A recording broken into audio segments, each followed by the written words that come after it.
श्रीराम समर्थ. देहच मी हा भ्रम. आपण कोण, आपले कर्तव्य काय हे कळणे जसे व्यवहारात जरूर असते, तद्वतच परमार्थात सुद्धा मी कोण हे कळले पाहिजे. ज्याला मी माझे म्हणतो तो मी नव्हे खास. माझा देह म्हटल्यावर मी त्याहून निराळाच नव्हे का?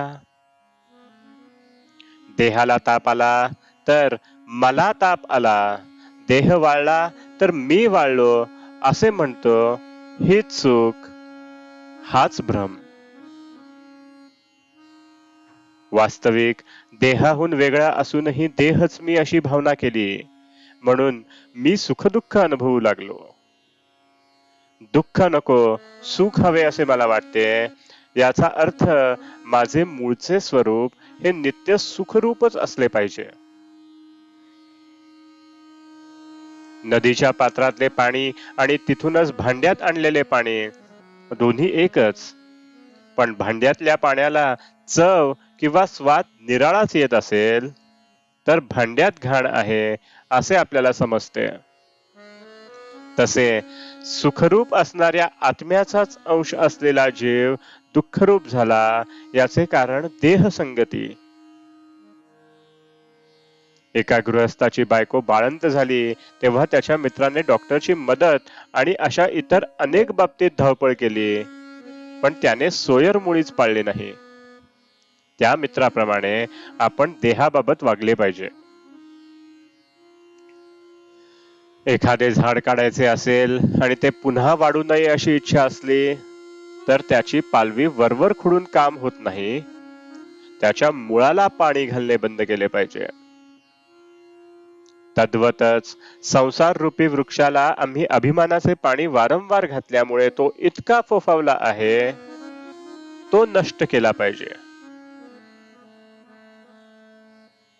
मी कर्म केले हा भ्रम टाकून दिला पाहिजे. खरा करता ईश्वर असताना जीव विनाकारणच मी करता असे मानतो. कर्तृत्व आपल्याकडे घेतल्यामुळे जीव सुखदुःख भोगतो, तेव्हा मी करता नसून राम करता ही भावना वाढवणे हीच खरी उपासना होय. आपल्या आयुष्यात ज्या ज्या गोष्टी घडतात त्या सर्व भगवंताच्या इच्छेनेच घडतात अशी पूर्ण खात्री झाली की मग सुखदुःख उरत नाही. ज्याची अशी खरी निष्ठा आहे त्याचे तेज काही निराळेच असते.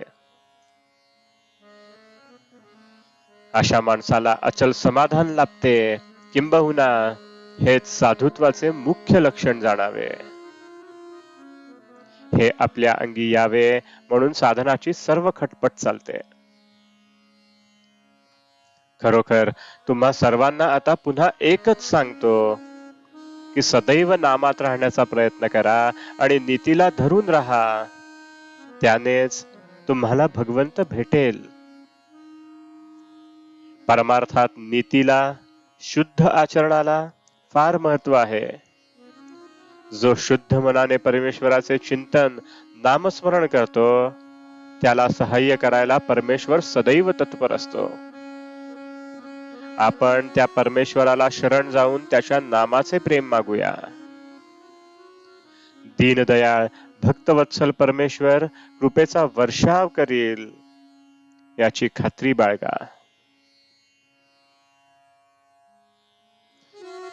आजचे बोधवचन: नामस्मरण समजून करावे. समजून म्हणजे राम करता या भावनेत राहून. जानकी जीवन स्मरण. जय जय राम.